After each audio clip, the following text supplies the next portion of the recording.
So I'm going to go ahead and hit record.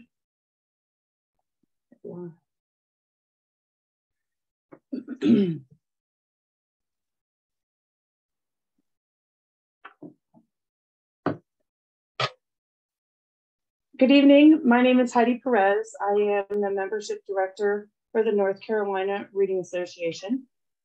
And I am super excited today to have author and former classroom teacher Annette Saunooke Clapsaddle with us today. I'm also thankful for my village that is here with me today, coworkers, classmates, and professors alike. I'd also like to thank the folks that are tuning in for the first time to one of our sessions, and hope that you will enjoy tonight's session and spread the word about these Storied live sessions for NCRA. Our goal with this series of sessions is to bring to as many people as possible, especially in North Carolina, stories that are not told as often in the mainstream media or in popular culture pathways, the stories of our Black and Indigenous North Carolinian artists. This series is made possible by a grant from the North Carolina Arts Council, and it includes the virtual sessions each month, and it also includes our virtual session presenters and some other folks to participate in our conference in March. And so these sessions are kind of like teasers. You know, if you enjoy the session with Annette today, she'll also be at our conference and we'll get to meet her and she'll sign our books. All of these wonderful things that book lovers live for. So I am going to just start with a couple of questions for Annette. And so Annette, if you can just tell us a little bit about yourself and share who you are and how you got here. Sure. Well, first of all, thank you, Heidi. I'm so happy to be here with this group in your village, and I see a couple of folks from mine as well. So a shout out to Allison and Jessica. I'm glad you're here tonight. So I was born and raised in Cherokee, North Carolina, where the Qualla Boundary is, home of the Eastern Band of Cherokee Indians, and grew up in a kind of, my family had a tourism business and kind of grew up there in the river, actually behind my dad's grist mill. While they worked, I was in the river with my cousins and my brother. But I went to public schools and went to Jackson County Public Schools growing up, and then went to Yale University for undergraduate and majored in American Studies with a concentration in Native Studies. And then that's also where I got my English teaching license, secondary English teaching license, while I was an undergraduate student. And then I continued on to graduate school at the College of William and Mary, and my master's degree is in American Studies as well. But I did miss home and knew that I wanted to live and raise my family back in the mountains of Western North Carolina. So I returned to Cherokee and have been here ever since. I worked in our chief's office. I was the executive director for the Cherokee Preservation Foundation. And kind of in the midst of all this, I taught just over 12 years in Swain County, at Swain County High School, taught English and co-taught Cherokee Studies there. So I'm married to my husband, Evan, and we have two boys, a 9-year-old Charlie and a 13-year-old named Ross. And Charlie is in the background yelling at me right now because I think he heard his name. So, but in 2020, I published my debut novel, Even As We Breathe. And of course, we'll talk about how that all came about. But I left teaching at the end of last semester to write full time.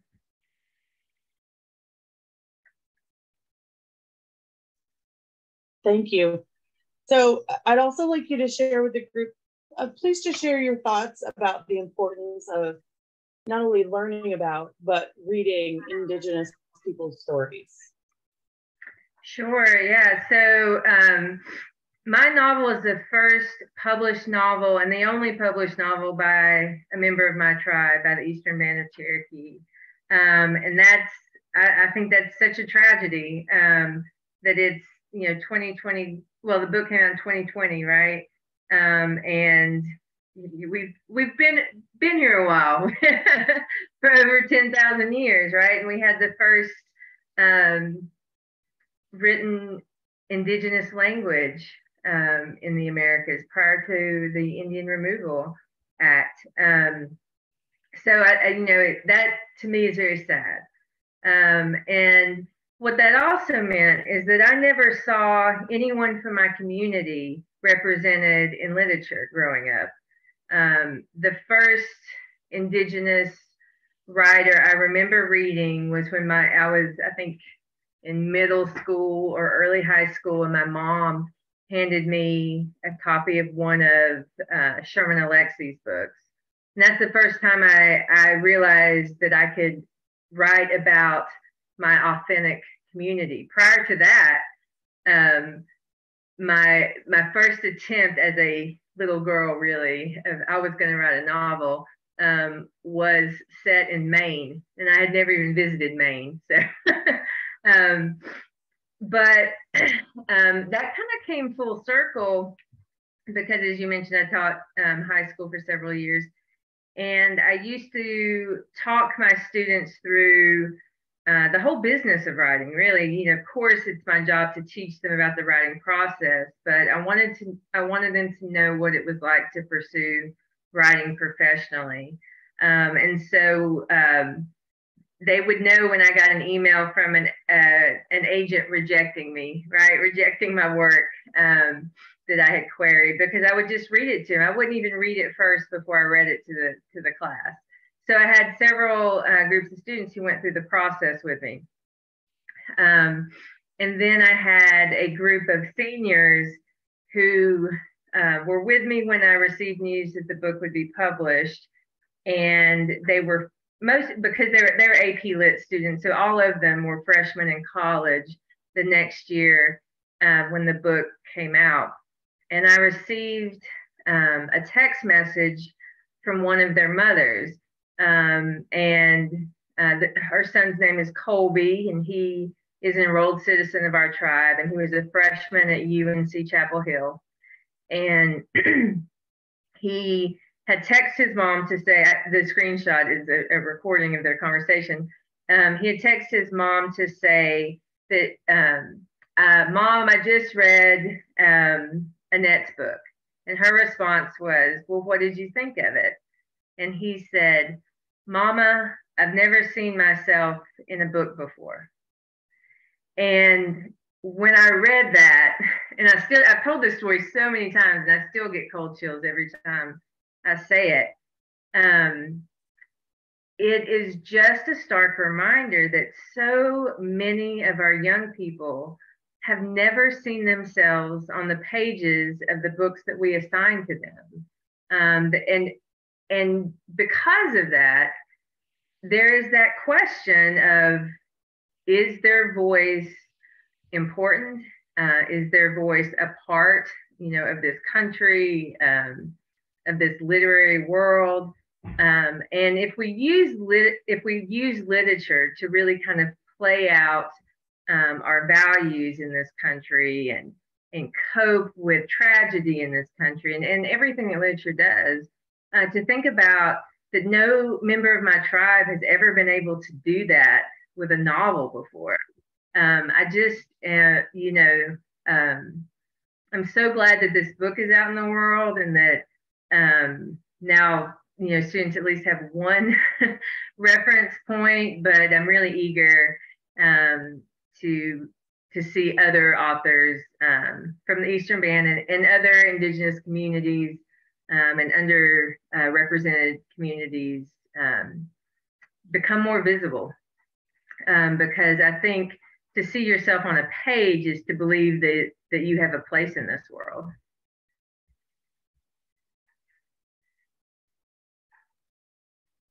That's powerful. That's powerful. Thank you. So if it's okay with you, I would like to read the piece from the prologue. It's one paragraph. Y'all, it is this, I'm sorry, 2 paragraphs that gave me cold chills.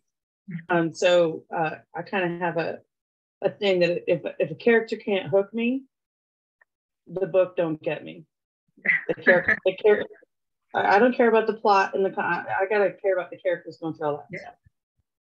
And so this is from the prologue of Even As We Breathe, and I've dropped the link for her book in the chat. And in the prologue, the main character is talking about, I chose from the beginning because I also don't want to give any spoilers. The main character is talking about finding bones of a little girl. And he says, after finding this bone and really thinking through what he held in his hands, he says, I am bits and pieces of the people I meet. A teacher once told me, though more accurately, I am of people and places and creatures. And so because of that summer and that war and that small hollow relic, I am bits and pieces of a grand estate and a half-tamed primate and a dozen accents and a missing girl and a fearful girl and all the trees and mountains and asphalt in between. And you, well, I reckon you will be too soon enough. Reading the rest of the book was solidified by me, or for me, by that passage. And so I'd like to give you the opportunity, Annette, to really talk about your book and your journey to get there and through the book. And as a writer, one of the things that Annette does now is she does writing workshops and she teaches writing all over the place. So share with us what you will about your journey to write this story. Sure. So this is not the first novel that I wrote. I, like a lot of writers, have a shelf novel, the first novel, you know, that doesn't quite see the light of day. And so, it was a manuscript that I started writing in college, really. And it got some traction as a unpublished manuscript. Was a finalist for a major award. It almost got published at one point. But I hit a wall with trying to find the right agent for it. Trying to find an agent who understood my community. And this was a different novel, right? But it was still set in Cherokee with Cherokee characters. And so I got so frustrated with that process that I did a few things. I decided that I needed a new project. And so I signed up for the Great Smokies Writers Program in Asheville. They offer several classes every year, different type of writing classes, workshops. I signed up for a class called Get Her Done, Write Your Novel, which sounds super cheesy, but it was fabulous. Heather Newton taught that class, and she's a great author from Western North Carolina. But it gave me a structure I needed because as a high school teacher and a mother of two, I didn't have a lot of time, as you know.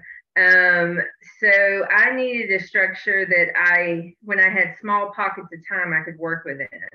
So with that structure, with that class, our assignments over the course of the workshop were to write the first chapter, a climax chapter, the final chapter, and a synopsis. And you talk about some stress. Each week was one of those assignments. The hardest thing I've ever done is write a synopsis for a novel. But because I had these kind of bookmarks that I had to get to, right? I was able to sit down in my computer in the morning and know where I was going. That was kind of life-changing for me as a writer. Everybody's different. Everybody has a different process, but it worked for me. So I had that kind of structure thing going on. And then I went to the, kind of prior to the class, really, I went to the Jackson County Public Library. And it's a beautiful library in Sylva, North Carolina, but I found the ugliest room I could. I bet there's like a white box of a room, closed the door behind me, and I gave myself a writing prompt to write as long as I possibly could on the simplest object I could think of. And for some reason, a bone just kind of came to me because I thought I couldn't write about a clean bone for very long, but I did. Eventually basically wrote a novel just by thinking about the clean bone. And a lot of what is in that prologue originated that day in that library. And much of it did, really. But I think what that did for me was trigger a memory from working for our principal chief. I had an office next door to him, so I could hear conversations that he was having, which is great for a writer. It's not good for a politician to have a writer next door that can hear your conversations, but luckily he trusted me. And he was having a conversation with a local politician, and that politician wanted to expand the runway of an airport. And that expansion would unearth Cherokee graves.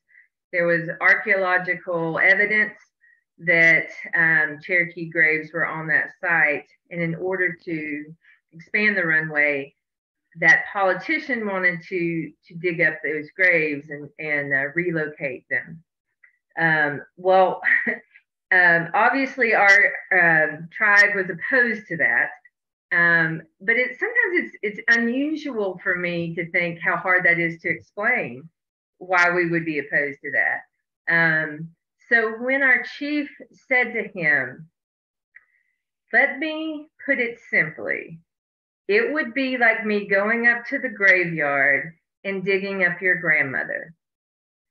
And I'm next door and I'm like, oh gosh, I can't believe he just said that. But I was like, that is clear. That is exactly what it's like. But for so long, native bones have been thought of as artifacts in museums, as opposed to, our ancestors' remains.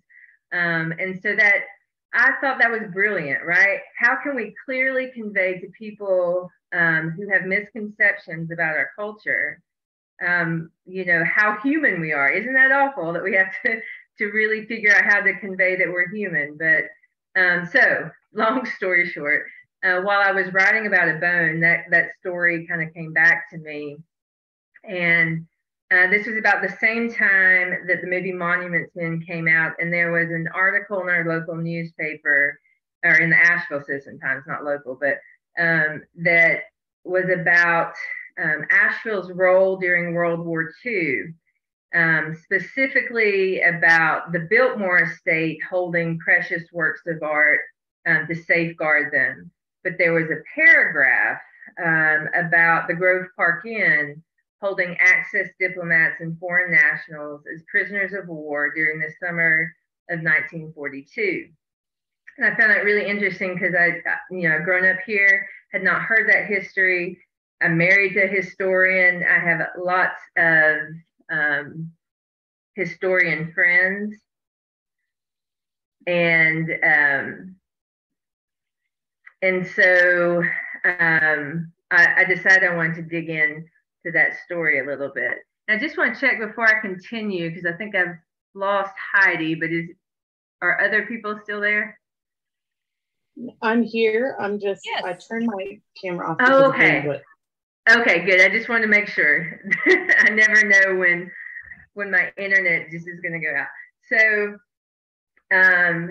So I was trying to find out more information about the Grove Park, and there wasn't a lot, which is a fiction writer's dream that I get to fill in the blanks. And it became like a very much a plot-driven narrative. Not plot, I'm sorry, setting-driven narrative. Because of the time period, because it was a time of war, because the place, the Grove Park Inn, is this opulent resort in rural Western North Carolina for the most part. Asheville's not that rural, but it's still far Western North Carolina. And so I decided I could kind of turn up the heat on a lot of themes and bring a member of a sovereign nation, my protagonist from Cherokee, North Carolina, and just kind of put him in the middle of all that and see what that says about citizenship and race and class and belonging. So even though it's historical fiction, it feels very much like contemporary fiction to me. There's a lot of the themes are still relevant today, in my opinion. So that's kind of where the story came about, and of course, writing. And then I go to the Appalachian Writers Workshop almost every summer. And that's really where I got my connection for publication. And I'm happy to talk more about that, but it wasn't through the agent process. It was really through that workshop process that the novel was published, and I published with the University Press of Kentucky.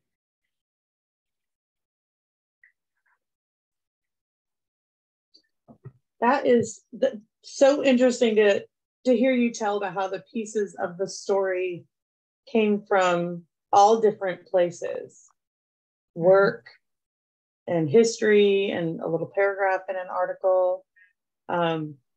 Thank you for sharing that. That was very interesting to kind of hear the origin of how this story came to be. I'm a huge history buff as well. My undergrad is in English Communications and American History, and so the history that sits here, where we live, is insane. The stories that were never told, right? And so to hear how you kind of piece them from different places is super interesting to hear. I know, right? Margaret says in the chat, I love hearing where the ideas for stories come from. And for North Carolina Reading Association, our young authors theme is that your voice matters, telling your story. And so it kind of goes along with our sessions, our virtual sessions, of bringing stories that haven't gotten the traction in public media and in public press, and even in your search for a publisher for your story, that it was a very different path to publication than what's typically thought of through the agent, finding an agent. That's interesting. Thank you for sharing that. Let's see. We're about halfway through the session, and Annette, we had shared by email that you might kind of talk to us or get us writing a little bit. One of the great things that Annette does is writing workshops. So she's going to give us a little teacher tapas, if you will, or little writer's tapas, and little writing time with Annette. Yeah, so I thought I would kind of do a snapshot, really, of a workshop that I've done. So I kind of cut it down quite a bit. And, I know it puts people on the spot to have to write in the moment, especially if they weren't expecting it. So what I'll do is I'm going to kind of talk you through one of my core beliefs as a writer, and give you some activities that relate to that. That if you want to use them on your own, you can, or share them. If you know, especially if you're a teacher yourself. And want to use these with students. They work with any age group, so that's kind of the nice part of it. But I am going to share my screen because it's easier for me to show you in a PowerPoint kind of style and kind of talk through it that way. But I'm also happy to take questions too. About anything that we've talked about today. So I'm just going to do that really quickly. It takes me a little while to work through screen shares because I'm not as quick as I'd like to be.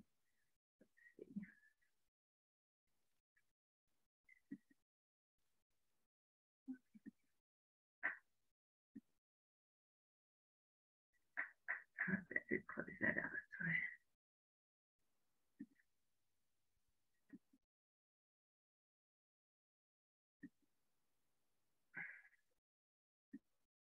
There we go. Okay. So I talk about the living story a lot in my workshops because as a Native writer, I'm most often told by individuals when I do readings and whatnot that I really should write about the Trail of Tears. And that really drives me crazy because, first of all, it's been done. Second of all, I think it's odd to tell someone that they should write about the most traumatic piece of their ancestors' history, and that's where their voice lies.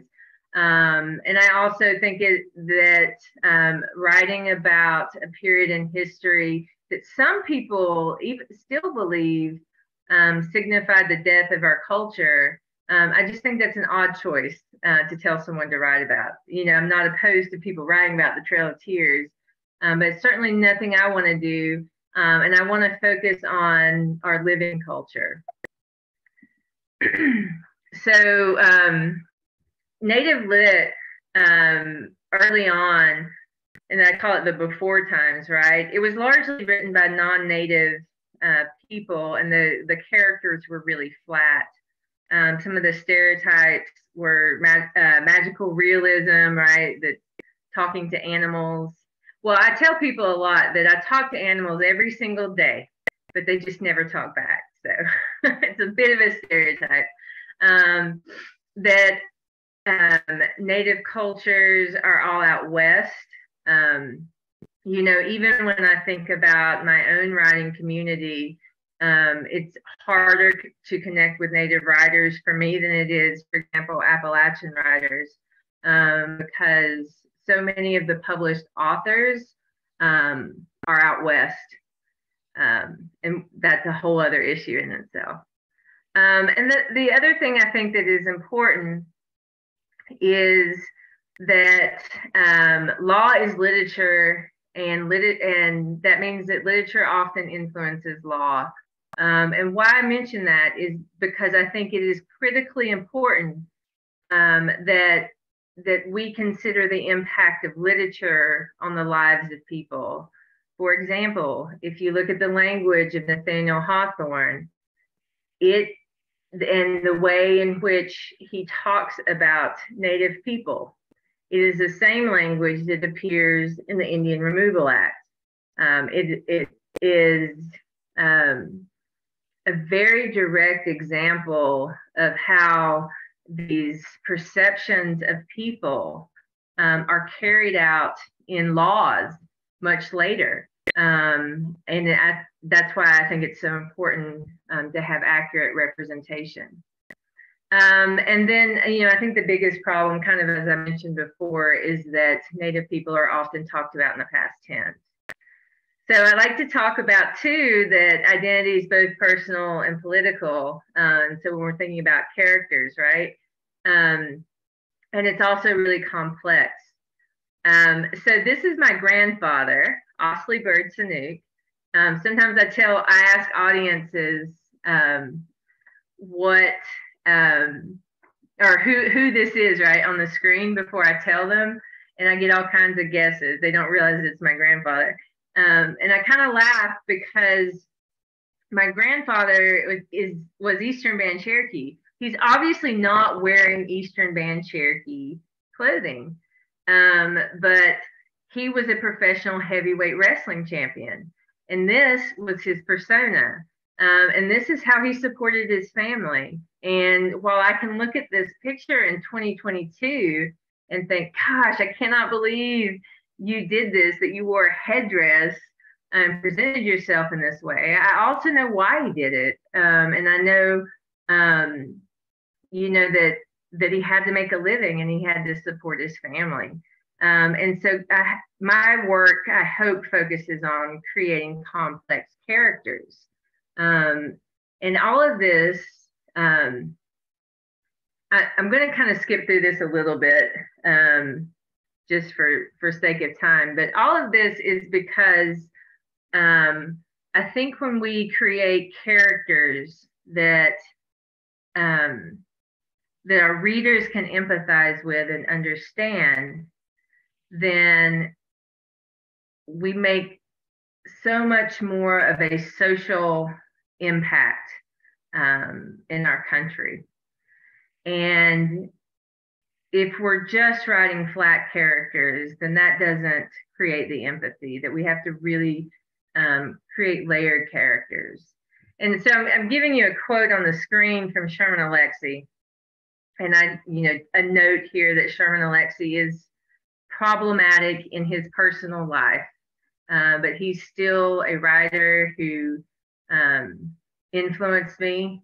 I still really appreciate his writing. And I think this is just a great example of layering in Native literature. And so because of time, I won't go into great detail with it. But he provides us here with a simple scene of these, he says 10 Indians are playing basketball on a court, right? So that's the main image.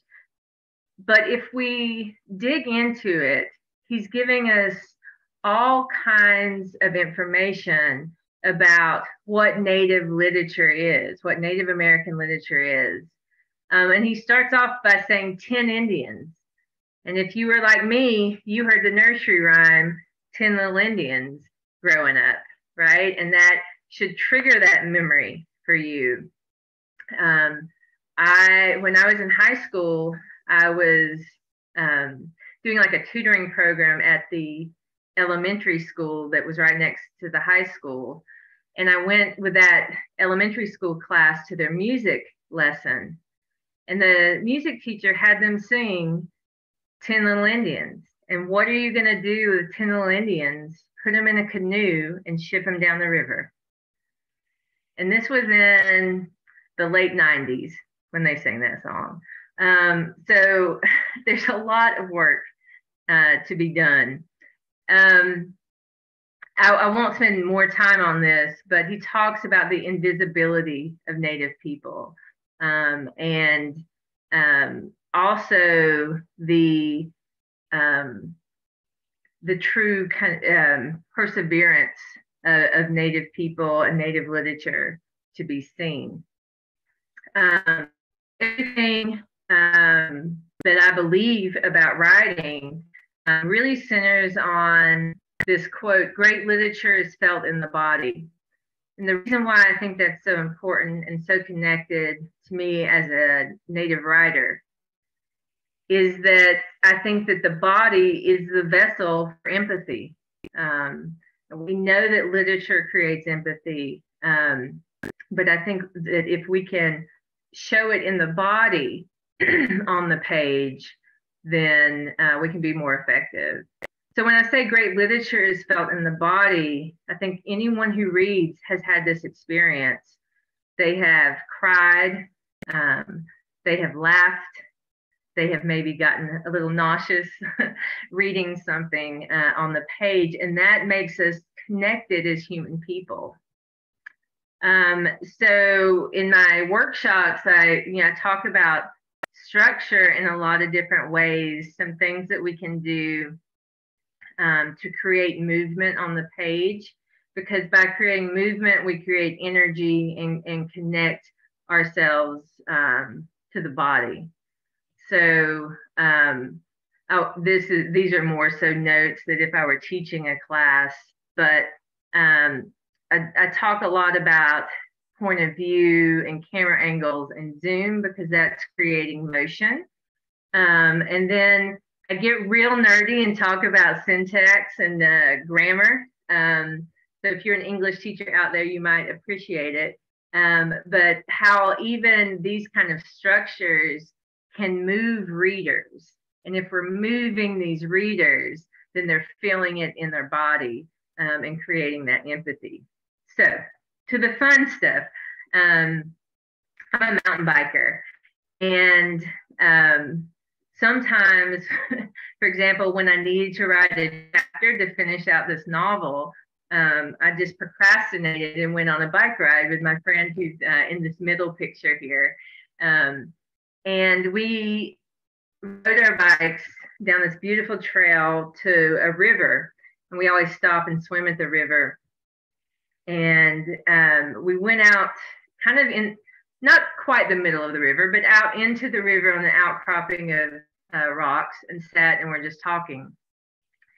And she told me at that point that they used to float logs down that river.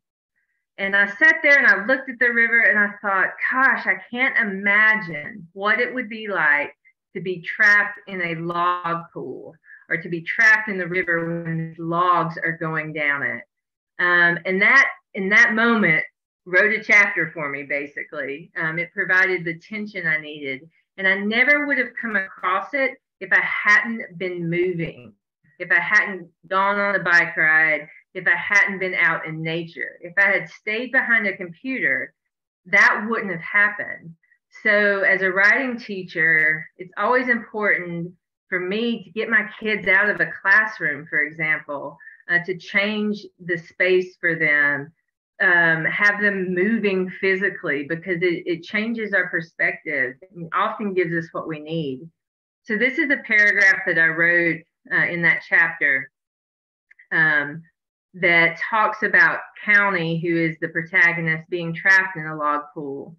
And this is, so I'll read this and I'll show you what I did. So I was wet head to toe, submerged in the frigid spring waters. I felt slick bark on my fingertips and managed to pull my torso atop one undulating log until I became nauseated from the pressure against my gut. I found some sort of strength, some sort of urgency that pulled me into a straddle position, and then I made the mistake of trying to stand. This lasted no discernible time because the balance of my memory is veiled by water and darkness and desperation. I've had a similar sensation when I drive beneath a bridge in a rainstorm. There's a brief void of silence, and then everything rushes in again. In this case, the void was when my head dipped below the water, suffocating my senses. So as I mentioned, I want to create movement in a scene. I want to create energy in a scene, and I want it to be felt in the body. So with this paragraph, these were kind of the tenets I used in order to do it. I used simple language because imagery doesn't always require elevated language. And if I want a fast scene, then I'm going to ensure that the imagery is pretty simple and straightforward. I felt slick bark on my fingertips. This does a couple of things. It immediately connects us to the body, right? But it also foreshadows some instability. for my character. And so my reader feels unstable when I point to this slick bark. My next one here that's highlighted is one of my favorite because I agonized over this. I think it's really hard to express nervousness on the page in a way that's not cliche, because everybody talks about feeling nervous in your stomach, right? Feeling nauseous. So I wanted to convey that he was nervous and this was a tense moment. So instead of saying he felt that way, that he was nervous, I just provided a literal cause of it, because we all know what it feels like to have pressure against our gut, right? It's the same feeling as being nervous, but this was actually created by the log itself. So it was a different way to do that. And then down there in the green, veiled by water and darkness, I wanted to connect with something that readers know. I've never been trapped in a log pool. I'm not going to go get trapped in a log pool just for the sake of a book. So I had to find a sensory connection that everybody would understand. And I think we've all had this sensation before. And also, sometimes it's just as important to talk about what's not there, like sound, as it is what is there. And that changes the energy itself. So that's just an example of how I use that in my own writing. But here's some prompts for you if you're interested in using, and we don't have a whole lot of time today, so I'm just going to walk you through it really. I use a quote from Anne Lamott, who I really love. But at the bottom are kind of the examples for what to do. To examine photography, because photography is still. And so how can you bring life to a photograph? And so what I did in my own research was use a lot of photography, because there wasn't a lot of written research about the Grove Park in 1942. So I took pictures that I found from Cherokee and Asheville around that time period. And I focused more on how do I make it alive. I wasn't concerned about what model of car that is in the picture, as much as I was what that road sounds like just after it rains when you drive down it. How I bring that picture alive. This is the Grove Park. It's a building that you just want to touch, right? Has so much, the aesthetic of it makes you want to interact with it. And even pictures of people. I'm less concerned about what she's wearing. And this makes me think about, well, she's obviously a river cane basket maker, which means that her hands are probably cut, that they are stained from the dye, from the natural dyes that she uses in the baskets. She probably has very rough hands. So I think about the work of people, as opposed to just what they're wearing. And when I think about the work of people, that also puts movement into a scene. So the prompt that I give to participants in a workshop is to bring energy to a still scene. And these are just two of many, many options you can use. But to take a photograph, and these are the ones that I sometimes use, they're interesting, I think, and narrate the photo from the perspective of the subject, which could be the person or an object in the photo, or create a one page of dialogue between the subject and the photographer. And there are other options as well. But I like the big idea is to bring energy to a still scene, and how you can do that. And I'm happy later to kind of go back if I need to, if I'm going too fast, because I'm kind of rushing a little bit. But I also people that you can find movement in stillness always, because energy is always shifting. And every scene may start out still, but it has to shift.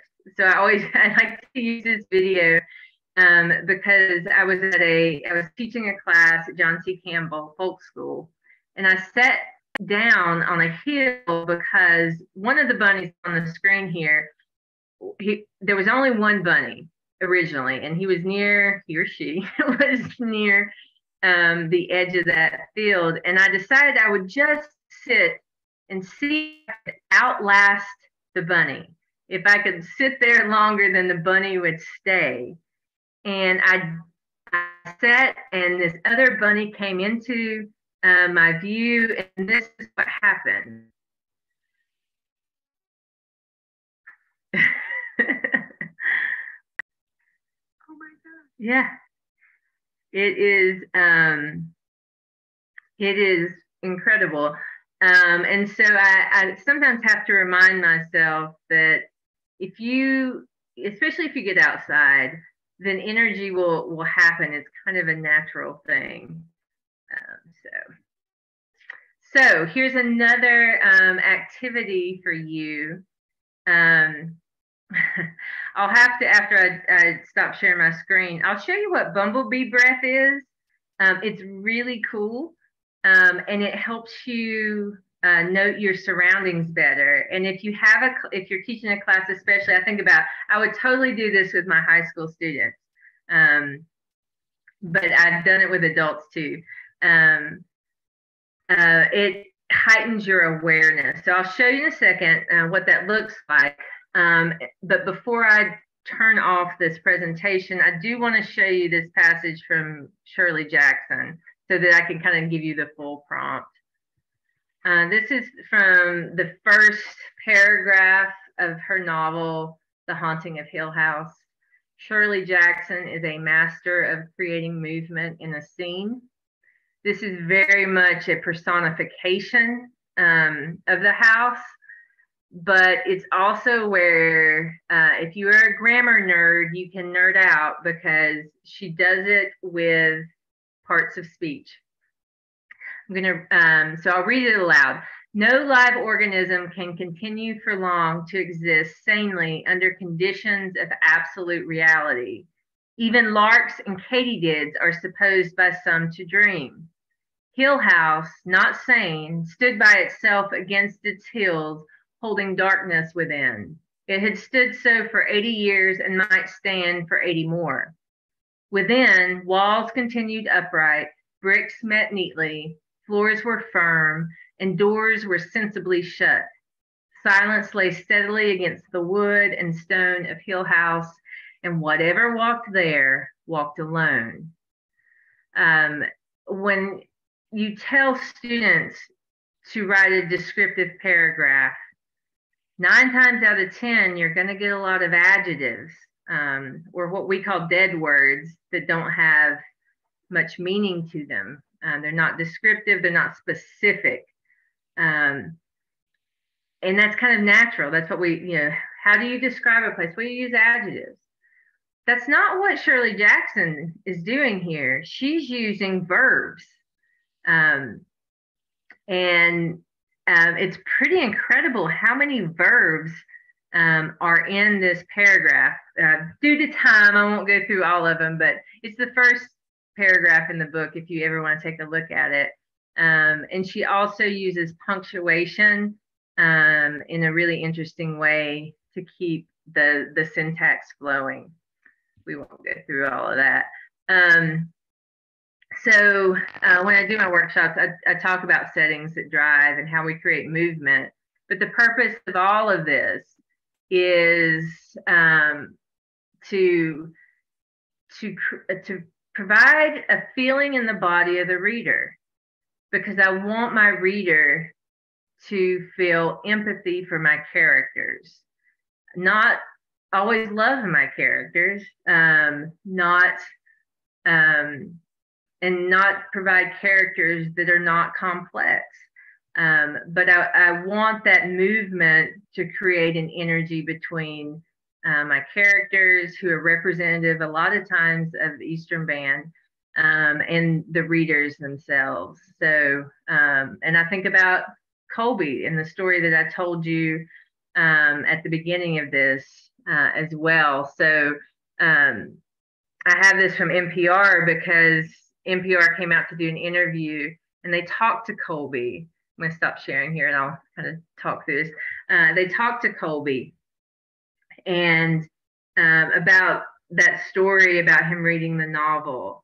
And then last year, Colby was asked to speak in front of the university, in front of donors, administration, alumni, when UNC Chapel Hill rededicated a building in the name of the first enrolled Eastern Band member to graduate from UNC Chapel Hill. And I just, I think back to Heidi's original question, why does it matter to have representation in literature? And I will always think of Colby and his story, right? To go from never seeing himself on the page of a book to standing before UNC Chapel Hill and telling the story of the first enrolled member to graduate from that institution. You know, it's all full circle for me. And so I know that was really rushed because I was trying to pare down a multi-day workshop. But I always like to get across the point that I think that this sense of movement is important to create empathy. I was writing feverishly, even though this was recorded. I was like, oh my God, there's so many good nuggets. And I love that you ended with this idea and you wove this idea of bringing movement to a still page, right? Mm-hmm. And that it all ties back into that making the body feel like a good story. We feel it in our body. We get goosebumps. Mm-hmm. We take gasps of breath. I'm a crier. Some people are criers. I am. And as teachers, when we do reading with our students in class and we hear those reactions from students, we know that they've connected with the story, right? Yeah. And how lucky for you to have that really clear connection with your student, right? That you were able to see that you set out to give your kids a story to identify with, and you got that super concrete feedback. That's like a teacher's dream, right? Oh yeah, it is. I mean, maybe that's why I stopped teaching after last semester, because I was like, oh, done. It's not getting any better. Yeah, I'm very fortunate to have that concrete example, you know. Yeah. So you gave us and shared with us so many generative ideas that we can use with our students and with ourselves as well. And now I'd like to open it up to any of the guests on our session to ask questions or provide comments or feedback, or this is time for you to ask questions. Who would like to start? Anyone have a question? Dr. Paula, you have a question? Yes? Yes, very interesting. I became interested in storytelling because I'm originally from Nigeria, Africa, and that's the way we pass down information. And these days, a lot has been given to ancestral leadership. Mm-hmm. And it's all about storytelling, and passing down information, and cultural leadership. Those are all connected. And so is that, did you use any kind of ancestral methodology or leadership in your book or your writing? Yeah, so I think that's a great point, and I think it's very important. And also, I write about the place that I am from and grew up and I live currently. So I think inherent in all the stories that I tell are the stories that I heard growing up.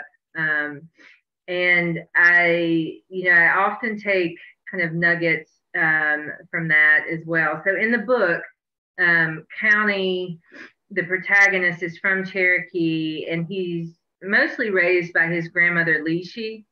And Lishi is kind of the wisdom keeper for the family, and the one that is giving him kind of the nuggets, right, of information as he comes of age. He's 19. And so that is like what she says to him is definitely kind of what I heard growing up. But then there are also some stories in there, like two that come to mind. There are a couple of bears in the story, and they're not magical, but they are kind of markers for a connection for County to his ancestors, not far back ancestors, just like his family, really, when they show up. Because bears are the most closely related animal to human beings in Cherokee culture. We have stories about them being a clan, one of our seven clan, or one of our clans, and they're no longer one of our clans. There's a whole story about why not and everything, but they are the most closely related to humans. They, like, if you are a bear hunter, there's very specific practices you go through before you can hunt a bear because of that. So that came into play. And then from kind of like a folklore stance, non-Cherokee, there's an Appalachian storyteller who talks about this monkey that used to roam the Smoky Mountains and scare hunters. And Gary Carden's the storyteller, and the monkey's name, I think, was Abner. I think that's what his name was.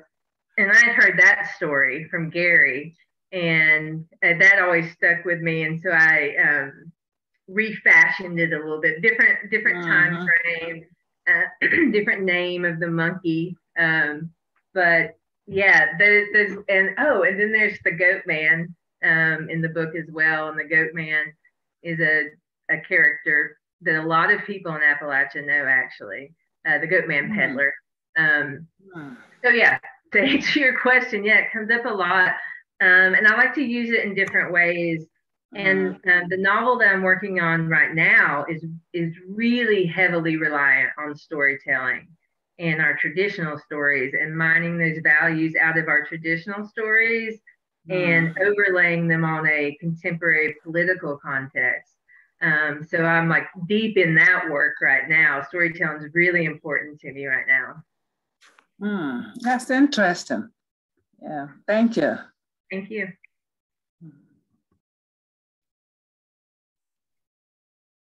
I forgot about the monkey. Anyone else have any questions or have any ideas to share?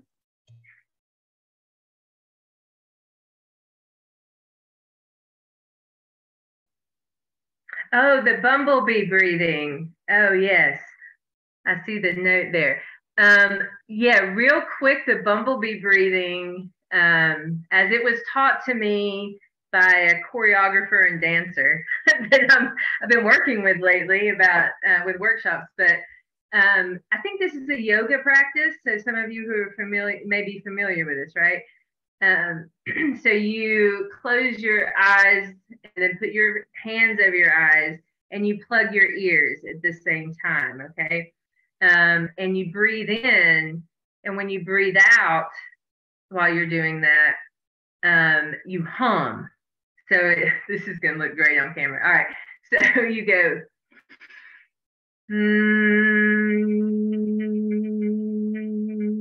And you do that for as long as you can, until you kind of feel kind of in a different space doing that, right? So one of the activities I like to do is have participants jot down notes, description of where they are, just what their senses pick up, right? What they see and smell, touch, all that. And then do the bumblebee breath, and it completely changes. You start noticing things in such a vibrant way. You hear things you didn't hear before. It's just like a refresher. And then they jot that down. And then I throw in Shirley Jackson and I say, all right, take out all the adjectives and replace with verbs or adverbs to add the motion. So that's how all of that builds on. Thank you for the reminder. About completely forgot about that.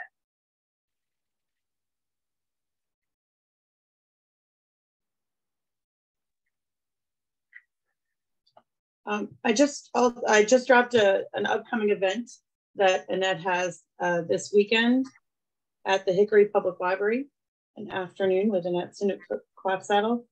And I will drop the link for Annette's website in the chat again. And I will update the event. It's not completely updated. I'll do my best.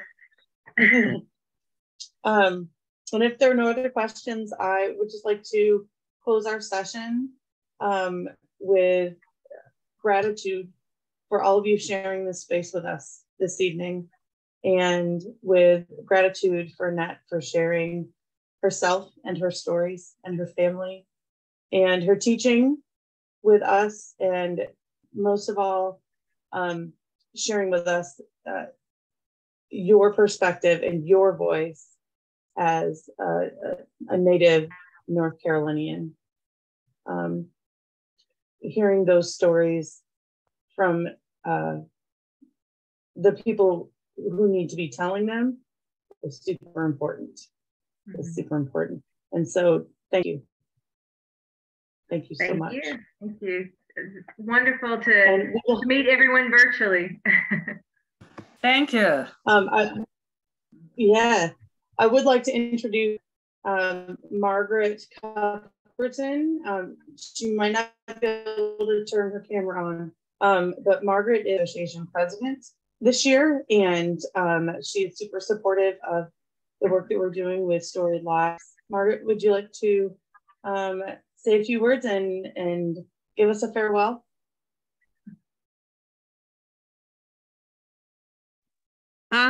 Thank you guys so much for being here. I absolutely love getting to do these monthly chats and hear about our stories and where they're coming from. And I've recently had a really great, and it gives time working with my own students on doing this. And I just really appreciate everybody being here. And I hope that you all are able to go to Annette's event this weekend and come to future events that we have with NCRA. And if you're not already a member of NCRA, I encourage you to join. By joining, you are helping us promote literacy across the state of North Carolina through projects for our children and professional development for our educators. K all the way through college and beyond. So it is not, and I think it gets pigeonholed sometimes as an elementary program, and it is definite, or organization. It's definitely not. So we'll drop the link in there so that you guys can join and learn more. And if you all are also able to participate in our young authors project, we have our Forever Young category, and I would love to see some participants in that. So thank you so much. If people don't have, you're welcome to ask me questions if you need to, yeah, I'm not good with a goodbye. You don't have to say goodbye. Yeah. I want to say, Allison just popped on the screen too. So I just wanted, this is my friend Allison. And Allison Hedgecoke is a phenomenal writer. So you were kind of in the midst of greatness and you didn't even know it because she was hiding her face. But thank you for being here. It's an honor to have her here as well. It's such an honor to hear you speak, Annette. I really love it. And thank you to you for doing this today. And thank you to all the hosts too. Thank you for joining us, Allison. It was great to have you. I did drop the link for our Facebook page for the North Carolina Reading Association. All of the Storied Lives virtual sessions will be posted there, and events. Next month, we have Ryan D.L. Stanley, who is an Indigenous storyteller and basket weaver. And so he's going to be sharing stories, Indigenous stories with a purpose, talking through, he does nature talks and plant identification talks and weave stories through them. And so you can keep track of all of the great things that we're offering through our Facebook page. And then I also dropped our website in the chat as well. Thank you all for joining us this evening. This has been such a great session. So full of great ideas and stories. So thank you. Have a good evening. Thank you. Thank you so much. Thank you.